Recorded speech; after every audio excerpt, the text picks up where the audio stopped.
Bismillahirrahmanirrahim. Assalamualaikum warahmatullahi wabarakatuh. Waalaikumsalam warahmatullahi wabarakatuh. Alhamdulillahirabbil alamin wa bihi nasta'in wa ala umuri dunya wa din wa ala alihi washabbihi ajma'in amma ba'd. Alhamdulillah, kita bersyukur kepada Allah Subhanahu wa taala, teman-teman semua. Sore hari ini kita bisa ketemu lagi via online dan hari ini spesial banget. Ini adalah kajian pertama di rumah, Ustaz. Kalau saya udah sering. Di antara semua kajian teman hijrah itu biasanya di masjid gitu ya. Di kafe, ini pertama kali di rumah nih. Di rumah ustadznya langsung lagi. Ini jadi pertama kali ya kita kajian di rumah ustadz. Tapi insya Allah mudah-mudahan ini jadi suasana baru nih di kajian teman hijrah. Kajian bersama ustadz di rumahnya ustadz gitu ya. Salawat beserta salam, mari kita sama-sama curah limpahkan kepada kedua hasanah kita Nabi Allah Muhammad Sallallahu Alaihi Wasallam. Mudah-mudahan salawat yang senantiasa kita curah limpahkan juga tersampai kepada para keluarganya, para sahabatnya, dan sampai kepada kita sebagai umatnya yang mudah-mudahan selalu berusaha untuk istiqomah dalam menjalankan sunnah-sunnah Rasulullah SAW. Baik teman-teman yang dirahmati Allah Subhanahu Wa Taala, mohon maaf ini ada kemunduran waktu ya. Kemunduran waktu dari jadwal yang biasanya kita 4:30 mulai kajian, sekarang 4:30 lewat 30. Malah lebih ya. Tapi nggak apa-apa, insya Allah ini menemani sore kita di hari Kamis. Mudah-mudahan teman-teman yang lagi santai di rumah menunggu waktu berbuka, mungkin bagi yang berbuka ya saum sunnah, insya Allah kita akan isi dengan hal yang bermanfaat. Alhamdulillah hari ini kita bersilaturahmi langsung dengan salah satu guru kita di rumahnya langsung ya. Sejarah bagaimana Islam kemudian dibangun gitu ya, dari kaum yang ummi gitu saja, tidak bisa membaca, tidak bisa menulis, sampai jadi peradaban yang sangat luar biasa besar gitu ya. 3/4 ya area kekuasaannya gitu ya. 1400 tahun mungkin saja, Masya Allah gitu ya. Tapi sekarang seolah-olah hilang begitu saja gitu. Maka perlu adanya kita menapak tilas dan kembali mengambil spirit daripada zamannya Rasulullah, para sahabat gitu ya. Kemudian zaman kesultanan dan lain sebagainya gitu, Ustaz. Mungkin langsung saja serahkan kepada Ustaz. Ustaz. Oke, baik. Makasih Kang Ren. Bismillahirrahmanirrahim. Assalamualaikum warahmatullahi wabarakatuh. Alhamdulillah, assalatu wassalamu ala rasulillah wa ala alihi wa sahbihi wa wala ba'du. Teman sekalian dimanapun berada, khususnya teman-teman dari teman hijrah, komunitas teman hijrah yang live di IG ya. Di depan kita ada beberapa kamera nih Kang ya. Ada Instagram ya, kemudian di seberang sini ada YouTube ya, di depan TV, di depannya ada Facebook. Ada Facebook ya, Facebook. Kita akan bincang sore ini tentang Sirah Nabawiyah, sejarah hidup Rasul SAW dan para sahabat, dan membicarakan sosok manusia mulia ini ya. Saya sering sampaikan seperti kita menggali mata air yang tidak pernah kering ya. Jadi setiap kita gali maka kita akan menemukan ya mata air yang terus mengalir. Demikian juga dengan kehidupan baginda Rasul SAW, bisa dinikmati segala usia. Saya kalau boleh disebut hampir 20 tahun menggeluti dunia sirat nabawiyah ini ya, dari tahun 2000 persisnya. Walaupun kalau mau ditarik ke belakang lebih jauh lagi ya sejak kecil. Saya ingat banget waktu kecil kakek saya itu almarhum senang sekali memberikan buku-buku sejarah, buku-buku sirah kepada saya. Tapi secara intensif ya mulai menggeluti dunia sirat nabawiyah ini di tahun 2000 saat dia manahi menjadi wartawan sekaligus penulis di majalah besar waktu itu ya, majalah Islam Sabili ya. Dan terus sampai hari ini baik menggeluti dalam makna menulis ya. Ada 56 buku yang sudah saya tulis, sebagian besar tentang Sirah Nabawiyah. Juga menggeluti dalam makna mengisi kajian. Kalau tidak corona, sekitar 53 titik majelis taklim Jabodetabek dan sekitarnya yang saya isi ya. Atau menelaah ya sumber-sumber atau referensi ya, buku-buku induk dan buku-buku kontemporer ya. Seperti yang sampaikan tadi, bahwa Sirah Nabawiyah ini betul-betul segala usia. Makanya media sosial kita hari ini coba menjangkau berbagai kalangan gitu ya. IG itu biasanya anak-anak milenial ya, anak-anak muda. Kemudian YouTube ini juga biasanya siapa yang nonton YouTube? Ya, semua kalangan semua kalangan ya. Dan Facebook dari anak-anak atau mungkin yang lebih banyak dewasa mungkin ya. Kalau anak-anak saya kira sudah jarang main Facebook ya, tapi sudah ibu-ibu banyak yang Facebooknya, atau yang usia-usia 40-50 tahun ya masih banyak yang Facebook. Maka saya Facebook saya belum saya off kan, tetap saya pelihara, ada 5 akun Facebook ya. Satu akun yang saya aktifkan juga yang fanspage-nya ya, ada 12.000 sekian friend atau followernya ya. Nah, jadi mengapa demikian? Karena sirah ini memang segala usia. Sirah Nabawi ini bisa kita ceritakan ke anak-anak jelang tidur dan sangat menarik. Mereka sangat antusias mendengarnya. Bahkan kalau kita jadikan sirah ini sebagai pengantar tidur, saking menariknya, yang cerita udah tidur, anaknya belum tidur. Jadi mereka pengen terus ya. Kemudian diceritakan kepada remaja, saya kira sangat-sangat menarik ya, karena di kalangan para sahabat Nabi adalah syabab ya, di antara mereka adalah para pemuda semua ya. Ini harus tercatat ya. Nanti kita akan karena mungkin pada lupa biasanya Ustaz. Ya betul ya. Jadi anak-anak muda yang mengitari Rasul itu adalah anak-anak muda semua ya. Jadi hanya sedikit yang usianya sudah di atas Rasul, rata-rata di bawah Rasul. Di bawah Rasulullah. Kemudian usia dewa, kalangan proporsionalnya juga menarik mengkaji sirat Nabawiyah ini ya, dari aspek dunia kerja, dari aspek bisnis misalnya, dari sisi apa lagi ya, pergerakan gimana Ustaz? Ya sangat juga ya. Maka ada buku judulnya Al-Manhaj Al-Haraki yang ditulis oleh Dr. Munir Muhammad Khotban ya, itu menelaah sirat Nabawiyah dari aspek harakiyah. Nah, pergerakan. Ini yang dibutuhkan anak muda sepertinya Ustaz, pergerakan ya. Jadi bagaimana sejarah Nabi itu dia menggerakkan gitu kan, menggerakkan, karena isinya adalah kalau kita baca sejarah Nabi ya, beliau itu bukan orang yang menghabiskan usianya dengan duduk gitu ya. Bahkan ada kisah perang Tabuk namanya, itu terjadi tahun ke-9 Hijriah ya, tahun 9 Hijriah. Usia Nabi kalau kita hitung 53 tambah 9 62 tahun. 62 tahun. Dari Madinah menuju Tabuk itu perjalanan 15 hari 15 malam. Masya Allah. Itu usianya 62 tahun. Usia 62 tahun ya. Jadi luar biasa. Sekarang gimana? Nah, 62 tahun ngapain gitu kan? Aduh, pakai ini tongkat. Tongkat ya. Jadi orang kalau sudah pensiun itu merasa sudah jadi bekas orang gitu ya. Benar. Nah, itu harus kita ubah. Nah, jadi sirah Nabawiyah ini betul-betul segala usia. Dan belajar sirah pada kajian-kajian offline teman-teman hijrah sebelumnya sampaikan ada 2 metode. Pertama maudhu'i, tematik. Nah, jadi kita bahas tematik. Yang kedua ada yang sifatnya berseri ya. Jadi bukan mutawatir istilahnya, apa ya, runut ya, kronologis ya. Jadi dari lahir sampai kemudian nanti Nabi meninggal dunia ya. Nah, dua-duanya bisa kita pakai. Nah, sekarang di kita teman hijrah aslinya kita buat kronologis saja. Jadi berseri terus. Tapi kalau ada momentum seperti kemarin hijrah, nah kita angkat yang tema-tema tertentu. Ya. Nanti ketika ada momentum yang lebih penting untuk diangkat lagi, misalnya kita munculkan tema-tema tertentu. Tapi defaultnya gitu kira-kira ya, kita akan bahas sirah Nabawiyah ini secara berseri. Nah itu ya. Terakhir ya, beberapa waktu lalu kita sudah bahas muqaddimah belajar sirah. Nah, yang lupa ya silakan cek lagi di YouTube ya, tersimpan rapi insyaallah di Kalam TV dan mungkin di teman hijrah juga ada ya, nanti silakan cek ya. Kita sudah bahas limadza nata'allam as-sirat nabawiyah, mengapa kita belajar sirah ya, pernah kita bahas. Nah, selanjutnya pada sore hari yang sederhana ini ya, beberapa menit ini kita akan coba telaah teman sekalian. Biasanya para ulama sebelum mengisahkan tentang Rasulullah itu ya, mereka meneropong menjelaskan tentang kondisi Jazirah Arab jelang Nabi dilahirkan. Nah, coba kita bahas sedikit dan kita hubungkan dengan konteks kekinian ya.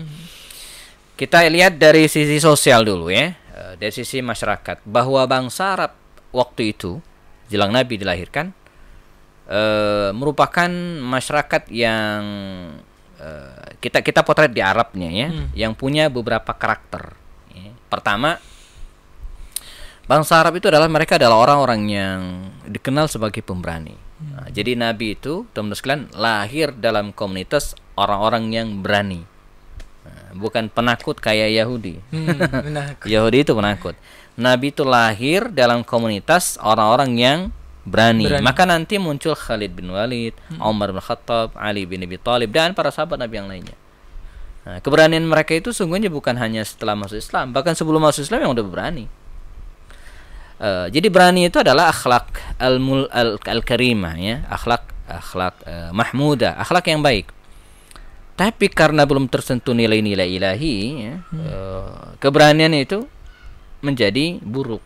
Orang kalau berani banget, apa yang terjadi? Suka berantem. Maka anak-anak muda teman sekalian yang pemberani itu ngaji. Jadi yang suka berantem itu aja ngaji, insya Allah enggak berantem lagi ya. Insya Allah makin semangat dia gitu kan. Dia makin semangat. Jadi yang suka berantem tawuran, teman-teman yang saya nggak boleh nyebut sekolah ya, yang sekolah X gitu ya. Yang suka berantem tawuran aja ngaji. Yang gabung dengan teman hijrah, insya Allah ya, tetap berani tapi berani pada tempatnya. Ya, jadi bangsa Arab itu berani, bukan penakut. Nabi lahir, saya ulangi lagi, di komunitas orang-orang yang berani. Jadi kalau kita ngomong berani, yang ingat di kita kan cuma Umar doang. Padahal enggak. Ya. Orang-orang berani sekitar Rasulullah itu banyak sekali. Ya. Ada Talha bin Ubaidillah. Kita lihat nanti bagaimana dalam perang Uhud itu dia menjadikan Talha bin Ubaid punggungnya itu sebagai tameng gitu ya. Jadi ketika ada anak-anak panah menghujani Rasulullah, dia cadangkan punggungnya ya, dan ada belasan anak panah menancap di tubuhnya gitu kan. Kalau kita bicara tentang keberanian, kita tidak mungkin melupakan sosok Ali bin Abi Thalib. Ketika hijrah, dia yang diminta oleh Rasul untuk tidur di tempat tidur Rasulullah. Kalau penakut nggak mungkin tuh mau. Betul. Itu kan menggantikan mati berarti. Lebih dari itu dia hijrah sendirian Mekah Madinah itu. Jalan kaki. Nggak bisa naik telepon lain. Nggak bisa. Usia 21 tahun. 21 tahun. 21 tahun. Aduh, malu gitu. Kan Nabi diutus menjadi Rasul kan usia Ali 8 tahun. Ditambah 13 tahun. Kan 21 tahun. 21 tahun. Itu waktu itu sudah menikah berarti saja? Belum. Oh, belum. Belum. Ya, dia menikah 2 tahun kemudian. Jadi Ali bin Abi Thalib itu menikah usia sekitar 23 tahun. 23 tahun. Ya. Jadi yang sudah 23 tahun, contohlah Ali itu. Nyontoh Ali ya. Kalau saya agak mundur sedikit, 25 tahun. Oh, itu mencontoh Nabi berarti. 25. Oh, saya 26 soalnya. Ya, mungkin target dulu 25, meleset setahun. Oh, target 23 saya. Meleset 3 tahun. Iya, ya. Nah, jadi ya, keberanian ini satu. Jadi bangsa Arab itu adalah bangsa yang berani. Yang kedua, karakter bangsa Arab itu mereka adalah orang-orang yang dermawan. Ya, dermawan. Jadi bukan pelit. Ya, jadi enggak. Jadi Nabi itu lahir di tengah orang-orang yang memang secara basic gitu, ya, basically punya karakter dermawan, suka ngasih. Makanya walaupun mereka tokoh-tokoh bangsa Arab jahiliyah yang memusuhi Islam, sebut misalnya Abu Jahal, itu kan tokoh antagonis dalam Islam. Fir'aun hadhil ummah, kata Nabi, ya, Fir'aun umat ini. Tapi dalam bentangan sejarah kita menemukan Abu Jahal itu seorang yang sangat dermawan. Misalnya pernah dia ngumumin ke masyarakat Quraisy melalui anaknya Ikrimah. Ya Ikrimah, katanya, umumkan ke orang-orang ya, besok jangan ada yang masak. Semua datang ke rumah, kita makan bareng. Ditraktir ya. Kalau kita traktir paling 2-3 orang. Iya. Ini sak kampung gitu ya ditraktir. Satu kampung. Iya ya. Semekah ya. Semekah. Walid bin Mughirah, ayahnya Khalid bin Walid itu kan kafir, enggak pernah masuk Islam. Tapi ada kisah mengatakan pada suatu musim haji di era jahiliyah, yang dimaksud dengan musim haji adalah orang-orang ngumpul ke Mekah ya, dengan tujuan beribadah sesuai dengan agama masing-masing ya. Dia ngasih pengumuman gini, tahun ini katanya jangan ada orang yang menyalakan api di atas rumahnya. Nah, artinya apa? Ini dulu saya mungkin pernah jelaskan, kalau ada nyala api obor di atas atap rumah seorang, itu artinya apa? Datanglah ke rumah itu, makan minum gratis. Nah, ini nggak boleh. Dia yang masak. Dia sendiri. Jadi di apa ya? Semua orang yang terlantar kekurangan makan itu semua datang ke dia dan gratis. Ini dermawan. Jadi bangsa Arab itu orang-orang yang dermawan. Tapi karena kedermawanan mereka itu belum tersentuh Islam, ya, maka kebayang nggak kalau orang saking dermawannya apa yang terjadi? orang saking dermawannya, yang terjadi apa? Boros. Ya kan?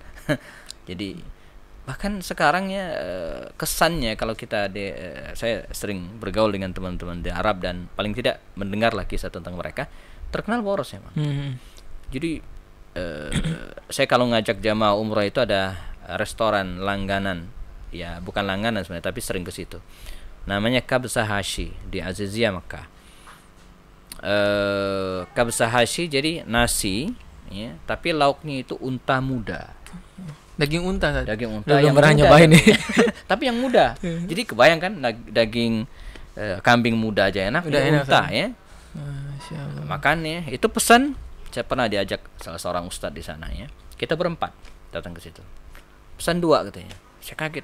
Ini ustadz nggak makan atau gimana? Antum jangan kaget katanya. Kenapa? Saya pesan 2 itu artinya porsinya untuk berempat. Jadi orang Arab itu cuma berdua.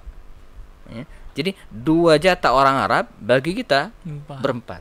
Itu pun kita kekenyangan untuk ngabisinnya gitu kan. Mereka berdua itu santai aja. Jadi luar biasa gitu kan makannya gitu ya, boros ya, kalau kita hari ini ya. Nah ketika Islam datang ya, itu diatur kapan harus boros, kapan harus dermawan, dan kapan harus ditahan harta itu. Nah, ya, jadi bangsa Arab itu adalah orang-orang yang dermawan. Satu lagi, bangsa Arab itu terkenal dengan orang-orang yang tepat janji. Ya, bukan para pengkhianat, bukan orang-orang yang suka ingkar janji seperti Yahudi terkenal sekali ya, mereka suka ingkar janji. Bangsa Arab enggak. Jadi kalau mereka bersumpah betul-betul ditaati. Mereka bernazar betul-betul dipenuhi. Ya.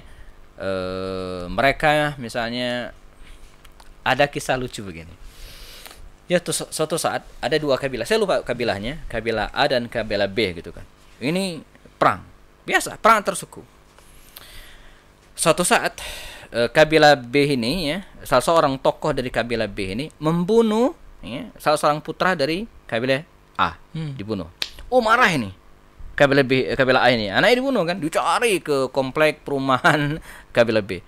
Begitu masuk ke daerah tersebut dengan bawa teman-temannya ya, untuk balas dendam anaknya dibunuh gitu kan, ketemu seorang laki-laki ditangkap. Nah, kamu dari kabilah mana? Dijawab polos, saya dari kabilah ini.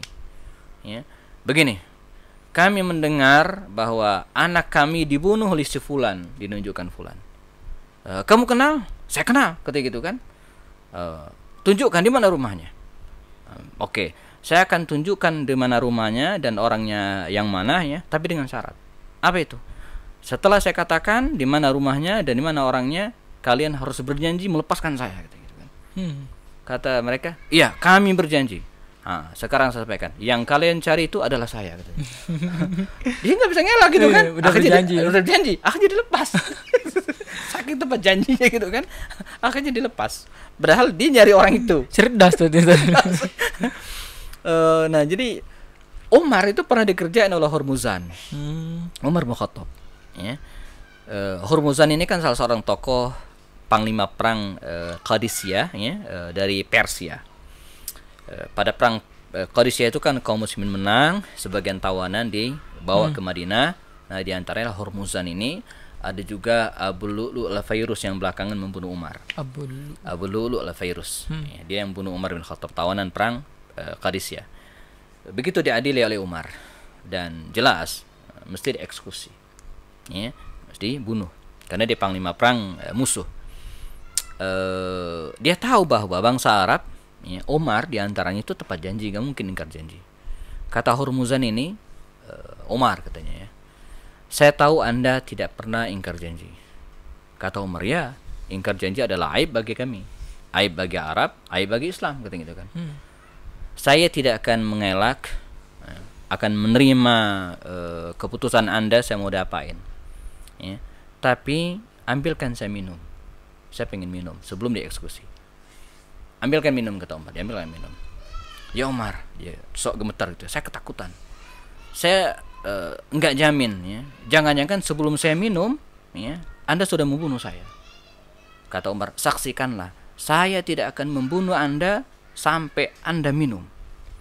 Nah, begitu dikasih gelas tersebut, baru menyentuh, dilepas. Jatuh gelasnya, pecah. Ambil kali sampai 5-6 gelas pecah. Umar gak bisa membunuhnya karena dia gak pernah minum. Jadi sampai banyak tuh gelas tempat minum dipecahin itu kan, setiap kali diminumin mau diminum pecah. Dia nggak kan belum pernah minum gitu kan, sehingga Umar tidak bisa membunuhnya. Nah jadi Umar geleng-geleng, wah dalam hatinya mungkin saya dikerjain sama orang Persia gitu ya. Tapi dia nggak akan ingkar janji. Dia akan memenuhi janjinya bahwa dia tidak akan membunuh orang tersebut sampai kemudian dia minum. Dan ending dari cerita itu Hurmuzan itu malah masuk Islam. Melihat kejujuran dan keteladanan serta ketepatan janji seorang Umar bin Khattab. Jadi itu bangsa Arab. Ya, ketika Islam datang, kita bicara tepat janji luar biasa. Kata Rasul, ayatul munafiki salas, ya. Kan ciri orang munafik itu 3. Nah, di antaranya apa? Wa idza wa'ada akhlafa. Ya, kalau dia berjanji maka dia dusta. Itu ciri orang munafik. Dan Islam tidak diperkenankan. Nah, ini beberapa karakter teman-teman sekalian bangsa Arab. Dan satu hal yang ingin ditambahkan lagi kalau kita bicara tentang kondisi Jazirah Arab itu dari sisi sosial, kita bisa lihat juga, kita teropong dari aspek ekonomi ya. Bagaimana aspek ekonomi bangsa Arab waktu itu. Kalau kita lihat sejarah, bangsa Arab waktu itu mayoritas adalah para pedagang, berbisnis. Mengapa demikian? Karena secara geografis ya, kondisi Makkah itu emang terletak pada jalur bisnis. Orang dari Yaman ya pengen ke Syam itu mesti lewat Makkah Madinah. Ya.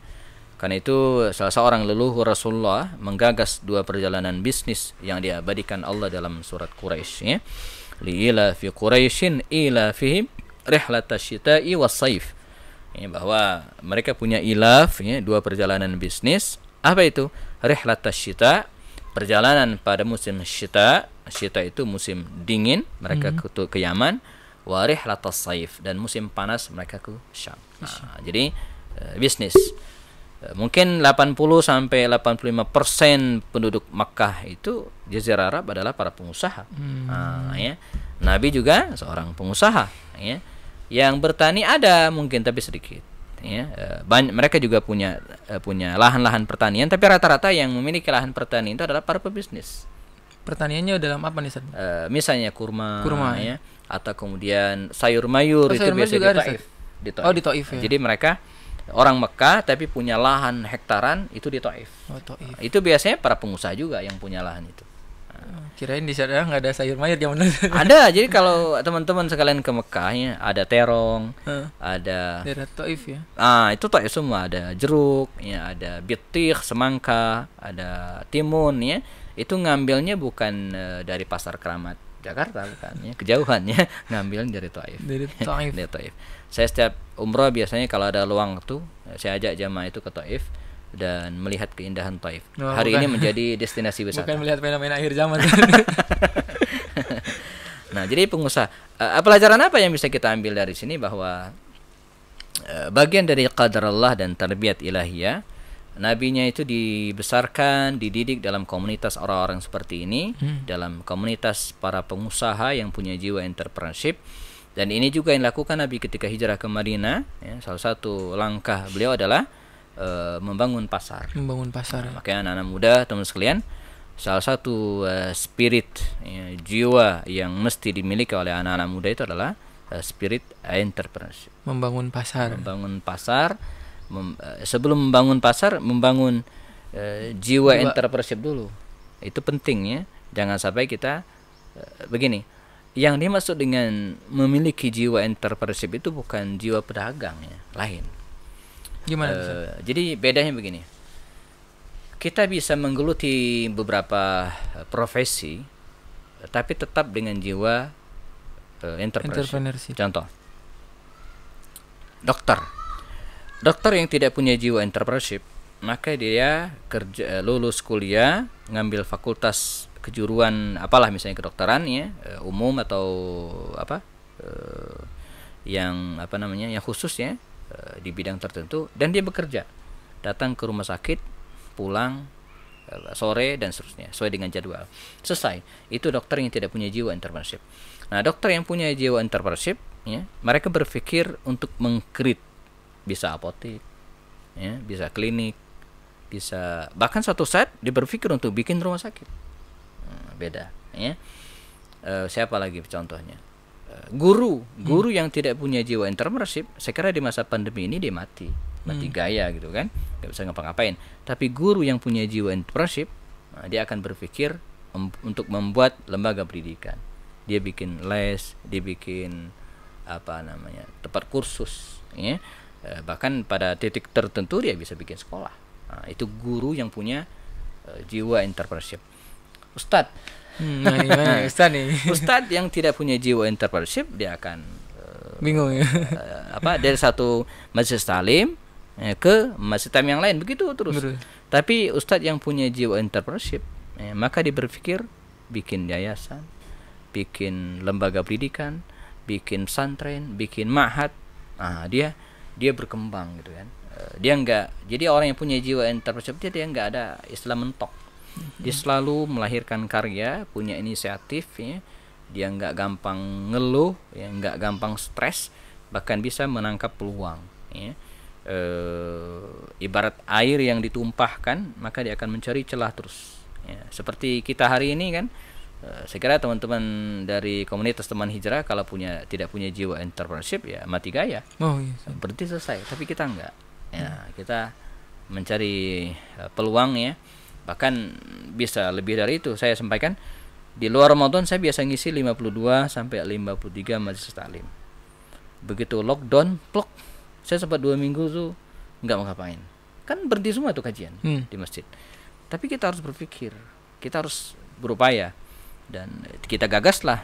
Dulu ada namanya gerakan peduli dakwah, ya. Kita menghimpun dana, kemudian menghidupkan kajian-kajian online, kita kasih honor para ustadz.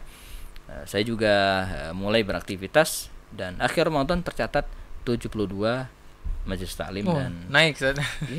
Justru lebih sibuk lagi berkah gitu, corona ini. Berkah corona gitu, yang mestinya 50 sekianan ini 72 dan di rumah tadi. Di rumah.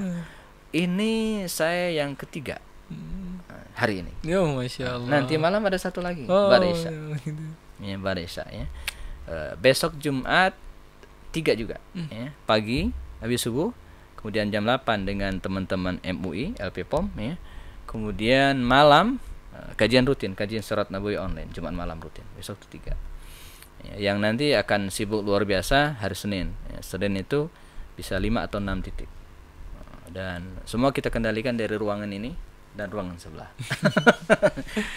Jadi kalau malam biasa di sana gitu kan, dan kalau pengen lebih santai kadang di sini. Ini kita punya 2 studio ceritanya, ya. Nanti main ke studio teman hijrah. Siap, insyaallah. Amin. Gitu punya studio ya. Enggak ada matinya gitu kan. Jadi insyaallah diberikan jalan, dan itu dengan punya jiwa entrepreneurship. Jadi berkembang, ya. Dia berkembang. Umar itu bukan pengusaha, bukan pedagang seperti Utsman, Abu Bakar, ya, tapi dia punya jiwa entrepreneurship. Gimana tuh? Makanya di masanya ada misalnya, saya punya buku di dalam kayaknya, judulnya apa? Fikih Ekonomi Umar bin Khattab. Jadi di masanya itu nggak ada istilah orang kelaparan, itu nggak ada. Dia bisa memutar sedemikian rupa ekonomi pada waktu itu, ya, walaupun dia bukan pengusaha. Dia memberdayakan. Maka ada beberapa orang yang dilarang oleh Umar terjun ke medan peperangan. Di antaranya siapa? Utsman bin Affan dan Abdurrahman bin Auf. Jadi teman-teman baca, 2 tokoh ini di masa Umar nggak pernah diizinkan untuk terjun ke medan peperangan. Mengapa? Dia dampingi Umar, ngurusin ekonomi umat. Ya. Beda dengan Ali juga enggak. Ali itu di awal pemerintahan di Umar suruh, tapi belakang enggak. Mendampingi Umar untuk membackupnya dari sisi keilmuan. Dia saling melengkapi, ya saja. Betul, dia saling melengkapi. Jadi, dan itulah seorang pemimpin yang punya jiwa leadership dan entrepreneurship. Dia punya leader, dia memimpin. Jadi enggak mesti semua yang dia kuasai gitu kan, tapi dia bisa memberdayakan orang-orang sekitarnya dan mengembangkan mereka sesuai dengan potensinya. Nah, beda dengan Zubair bin Awam, itu terjun ke medan peperangan. Talha bin Ubaidillah, Sa'ad bin Waqqas itu dikirim ke Qadisiyah gitu kan. Tapi Abdurrahman bin Auf enggak. Sampai Umar meninggal, bahkan dia berwasiat ketika akan meninggal itu untuk memimpin Ahlus Syura itu, ya Abdurrahman bin Auf. Jadi Umar itu bukan pengusaha di masa mudanya. Dia menggembalakan ternak milik bapaknya yang galak itu. Bapak Umar itu galak. Bahkan ada ungkapan, Khattab itu ya lebih sayang kepada untanya daripada kepada Umar.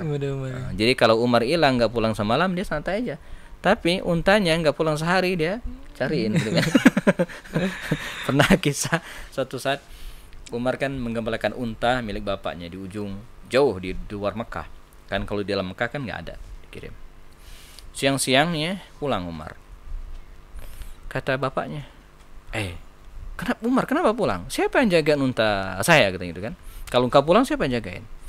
Kata Umar, kalau ada yang tahu bahwa itu adalah untanya Khattab, enggak akan ada berani yang ngambil, katanya. Dibilang gitu kan, enggak ada yang berani ngambil untanya Khattab gitu kan. Kata dia, enggak, katanya. Balik lagi ke tempat menggembalakan ternak itu. Kata Umar, ya saya akan pulang malam ini, saya akan menginap di sana. Tapi saya pulang sebentar ya, mungkin ngambil makanan dan seterusnya ya. Buruan, kata Khattab bapaknya ya. Buruan. Umar tahu karakter bapaknya, nggak bisa ditampik. Kata dia, ya abati, wahai ayah, katanya. In lam tatarafaq bi fatatarafaq bi himarik. Kata dia, kalau nggak kasihan sama anakmu yang kecapean baru datang suruh pergi lagi, fatatarafaq bihimarik, kasihan dengan keledaimu ini, dia baru datang katanya. Jadi Umar gak usah kasihan, tapi kasihan keledaimu ini ya. Dia baru nyampe malah suruh pergi lagi, diam bapaknya gitu. Jadi bapaknya lebih sayang kepada himar ini. Nah itu kisah Umar ya. Nah baik, jadi mata pencarian bangsa Arab itu rata-rata adalah para pedagang, pengusaha, dan ini yang harus dihidupkan ya, di masa hari ini. Anak-anak muda harus punya jiwa entrepreneur. Nggak harus berdagang saja, tapi bisa menghidupkan ekonomi yang ya, jadi dia bisa menghidupkan perekonomian, nggak ada harga harus move on gitu ya. Begitu lulus kuliah nyari kerjaan stres. Waduh, jangan sampai. Jangan deh. Lebih baik pas awal-awal kuliah langsung aja. Sebelum lulus malah ya, gitu kan. Tumbuhkan jiwanya, dicoba terus. Jadi keluar dari lulus kuliah itu bukan belajar membuat lamaran pekerjaan. Bukan nyari pekerjaan saja, tapi mengembangkan usaha. Saya ingat ada yang ngebully Pak Gubernur Padang Sumatera Barat. Pak siapa namanya Irwan Prayitno di Facebook saya kira ya, dia bilang gini, di Sumatera Barat sekarang susah nyari kerjaan. Jadi ngebully begitu ya. Terada yang di bawah, kami orang Padang tidak pernah nyari kerjaan, kami bikin lapangan pekerjaan. Itu yang ngebully itu diem aja. Ya kan jualan nasi. Iya, jadi kami nggak pernah nyari pekerjaan. Kami menciptakan pekerjaan. Dan memang ini mentalitas yang harus dimiliki dan cara berpikir mungkin saja. Mental, betul. Jadi mental pengusaha itu penting. Ya, bukan hanya skill. Skill sih bisa dipelajari. Karena kan selama ini kan yang ada di anak-anak kuliahan, terutama anak-anak muda itu mikirnya mencari kerja, berkarir, udah menikah dan lain sebagainya. Yeah. Tapi frame berpikirnya itu bukan gimana caranya saya menciptakan sesuatu gitu. Betul. Wah, menciptakan pekerjaan daripada pusing ini kan. Iya, dan negara kita ini teman-teman sekalian, ini gemah ripah loh Cinawi. Kaya raya. Anda nyari apa aja ada, nanam apa aja tumbuh. Soal buah atau enggak itu belakangan. Yang penting tumbuh dulu. Nanam kurma tumbuh. Buah belum tentu ya. Itu mesti menyesuaikan dengan medannya ya. Tapi itu satu. Yang kedua, kita punya calon pembeli yang banyak, 260 juta penduduk Indonesia. Jadi kalau kita jualan apa, nggak usah mikir sibuk ngejualnya, di Indonesia aja beli. Benar. Beda dengan Australia itu dia yang produksi apa ya, dan mau dijual kemana, penduduknya cuma separuh Jawa Barat, penduduknya kanguru. Iya, jadi Australia itu nanti teman-teman searching Google-nya, itu jumlah penduduknya itu tidak sampai 25 juta orang. Jawa Barat tuh 50 juta. Jadi di New Zealand, tanya Bang Helmi Yahya ya, dubesnya ya, Tanto Yahya, Tanto. Dia pernah bilang, dan sesing internetnya, New Zealand itu jumlah penduduknya 4,5 juta. Jumlah biri-biri kambing itu hampir 8 juta.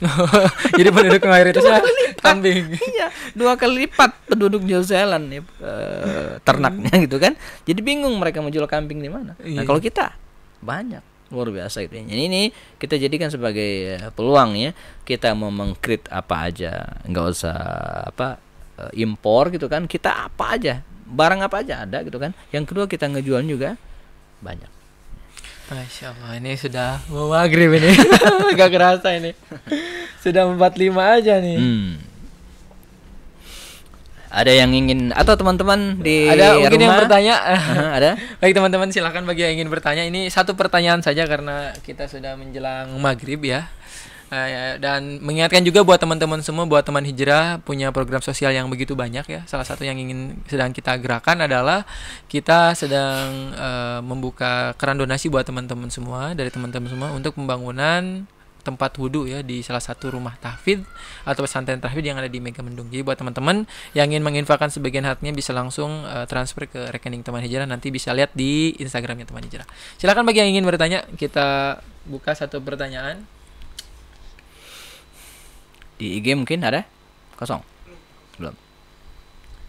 Kayaknya pada merindukan kajian offline nih. Ya insya Allah mudah-mudahan kita berdoa secepatnya bisa offline ya. Ini maghrib jam berapa nih Ustaz? Kita cek dulu Ustaz. Jangan-jangan nanti pas kita ngomong 5.4 Ustaz. Berarti tinggal 10 menit lagi ya. Ya, sekitar ya 10 menit. Ini 46 ya 8 sampai 10 menit lagi. Kita cut di 5 menit ke depan insyaallah. Oke. Silakan. Gini Ustaz, mungkin kita diskusi aja nih. Kalau dari sisi ini Ustaz, apa ya? Kan tadi melihat apa ya, sebelum kelahiran sebelum Rasulullah diutus menjadi seorang rasul ya, memang Rasul sudah terdidik dari karakter-karakter bangsa Arab yang memang tadi sudah Ustaz sebutkan, berani gitu ya, kemudian dia tak patuh terhadap janji gitu ya Ustaz, dan lain sebagainya. Ini seorang yang royal gitu ya kalau bahasa sekarangnya gitu ya, pedagang dan lain sebagainya. Hingga itulah yang mungkin menjadi salah satu karakter yang ada dalam diri Rasulullah SAW ya Ustaz. Nah Ustaz, kalau misalnya gini, dari sisi ini Ustaz, apa ya pergerakan nih buat anak muda nih Ustaz, kayak sekarang kan ini yang mungkin hilang nih Ustaz dari anak muda sekarang itu adalah visi ya. Visi untuk menjadikan dirinya atau menjadikan generasi selanjutnya itu generasi terbaik gitu. Kan kalau misalnya kita ngelihat sirah gitu Ustaz, sejarah itu kan sebenarnya tidak lepas dari yang namanya pergerakan ya. Artinya bahwa kesuksesan itu dibentuk gitu Ustaz ya. Sedangkan kita kan selama ini mungkin ketika membaca sirah, belajar sirah itu kayak hanya berpikir sebatas cerita gitu. Tidak diambil bahwa nih bagaimana bisa Rasul tuh bisa menang perang gitu kan. Apa sih yang melatar belakanginya dengan pasukan yang sedikit misalnya kayak Ustaz pernah cerita gitu ya. Tapi kok bisa menang dengan melawan pasukan yang begitu luar biasa besar gitu. Kira-kira itu sebenarnya apa ya? Kan saya pernah mendengar gini Ustaz. Bangsa Arab itu kan ya sebenarnya nggak punya kemampuan apa-apa gitu ya, strategi mungkin dan sebagainya Ustaz ya. Tapi ketika Rasul diutus gitu kan menjadi nabi, itu langsung berubah sebagaimana kesaksiannya Zafar ya Ustaz ya, ketika berhadapan dengan Raja Najasyi gitu Ustaz. Nah, kira-kira sebenarnya karakter itu muncul tuh karena apa Ustaz? Ya. Begini, pertama secara basically bangsa Arab itu yang sudah punya modal ya. Jadi modal keberanian, modal mereka kan tinggal di gurun yang tandus ya. Kuat nih Ustaz. Itu kalau nggak kreatif mati gitu ya. Kita kan di Indonesia ini kan di Nina Bobokan, dimanjakan oleh alam. Adem-adem ya, betul-betul kita dimanjakan ya. Bahkan apa ya? Ya dalam kondisi sekarang pun ya, ini ada positif ada negatifnya juga. Ketika seseorang terkena wabah corona, maka insya Allah ya di luar takdir gitu kan, dia tidak akan dibiarkan meninggal ya, pasti insya Allah akan ada yang membantu ya. Alam kita juga begitu luar biasa ya. Tapi bangsa Arab tidak ya, mereka betul-betul harus survive gitu ya di tengah kondisi yang seperti itu ya. Bayangin ya, dalam suatu kisah Khalid bin Walid itu pernah memberangkatkan 9.000 tentaranya dari Hirrah menuju Yarmuk, itu 5 hari 5 malam nggak ketemu air sama sekali. 5 hari 5 malam. Bayangin ya, nggak ada. Mereka harus kreatif ya. Jadi sudah diprediksi dari awal bahwa perjalanan dari Hirrah menuju Yarmuk 5 hari 5 malam itu padang pasir Sahara tandus, nggak ada apa-apa, nggak. Mereka udah tahu itu. Nah, maka kreatif mereka. Kreatifnya bagaimana? Ya, dengan cara mengosongkan unta, lalu kemudian diisi dengan air sebanyak mungkin. Dihitung perjalanannya sekian hari, hari pertama disembelih sekian ekor unta, hari kedua sampai hari kelima untanya habis. Daging unta bisa dimakan dan air yang tertabung di punuknya unta kan begitu tuh. Jadi unta itu dia minum dan kemudian di punuknya itu dia mengandung air, begitu dibedel dia tetap fresh. Nah, itu unta karakter begitu ya. Maka disebutkan oleh Al-Qur'an kan, afala yanzuruna ilal ibli kaifa khuliqat. Nah, jadi mereka harus survive. Nah, jadi ini nih watak. Jadi secara basically bangsa itu punya karakter khusus ya. Kemudian keberanian tadi itu. Saya kebayang kalau Islam itu Nabi Muhammad lahir di Sunda, saya kira agak slow mungkin ininya ya. Diam di rumah ya. Ya, slow pergerakannya gitu ya, enggak cepat. Tapi di sana kan dalam waktu 10 tahun pasca hijrah ke Madinah itu kan ekspansinya. Ada seorang sahabat namanya Abdullah bin Hudzafah As-Sahmi, bagaimana dia melakukan perjalanan 2 bulan sendirian gitu kan, yang menuju ke mana menemui raja Persia gitu kan. Itu 2 bulan sendirian. Itu luar biasa gitu kan. Nah, dia punya karakter seperti itu yang takdirkan Allah SWT. Kemudian terkait dengan visi tadi, nah ini yang dibangun oleh Rasul. Ada sebuah hadis yang selalu disebut oleh para ulama dalam banyak kitab dan bahkan dijadikan nomor 1 oleh Imam An-Nawawi dalam kitab Arba'in Nawawiyahnya, kemudian dalam kitab apalagi Riyadhus Shalihin dan yang lainnya. Disebutkan pertama apa itu? Innamal a'malu binniyat. Ya. Nah, kita suka menganalisa hadis innamal a'malu binniyat ini sekedar untuk meluruskan niat. Ya. Kerja kenapa? Innamal a'malu binniyat. Padahal konten hadis ini punya spirit visi. Jadi niat itu di awal atau di akhir? Niat. Menurut Kang Reddy mana? Niat itu di akhir sana. Di awal sana. Niat itu di akhir. Oh, benar kan di akhir. Niat itu kan sesuatu yang pengen kita tuju. Wah, kan di akhir berarti. Diucapkannya di awal saja. Ini cuma perencanaan. Niat itu adalah akhir. Tujuan itulah visi. Betul. Jadi visi, niat itu adalah visi. Niat kita ke masjid berarti kan tujuan itulah visi. Nah, jadi kita itu harus punya niat, artinya harus punya visi, harus punya impian. Itu yang akan membuat kita bergerak.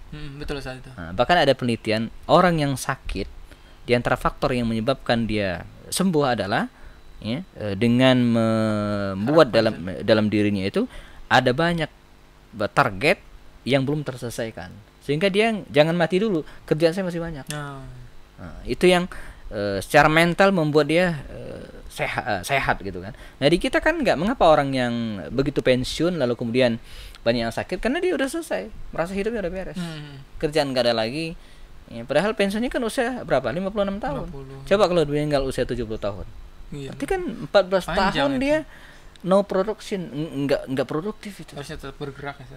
Terus ya, jadi bayangin 14 tahun kalau dia meninggal usia 70 tahun nggak ada produktivitas sama sekali begitu pensiun. Nah, kita anak-anak muda terbang nggak, apa yang bisa menggerakkan kita ya cita-cita. Ya visi. Ya, kita pengen sesuatu dan itu yang membuat kita terus bergerak. Karena itu kata Arai atau Arai yang dalam sang pemimpinya Andrea Hirata. Nah, kata dia kepada Ikal katanya. Ikal ya? Yes, Ikal. Orang seperti kita ini kalau tidak punya cita-cita, tidak punya mimpi, akan mati. Betul.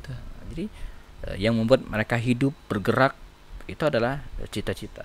Adalah visi. Kita pengen apa ya. Jadi niat, visi itu adalah akhir dari kehidupan seseorang dan awal dari kematiannya. Ya. Cita-cita adalah sesuatu yang diinginkan oleh seseorang dan pengen disebut apa kalau dia mati nanti. Itulah visi. Ya. Kalau dia meninggal nanti, dia pengen disebut sebagai apa? Itulah cita-citanya. Kalau kita berpikir begitu, maka kita nggak akan pernah diam. Saya kalau meninggal nanti pengen disebut sebagai orang yang menulis 100 buku. Itu cita-cita dia.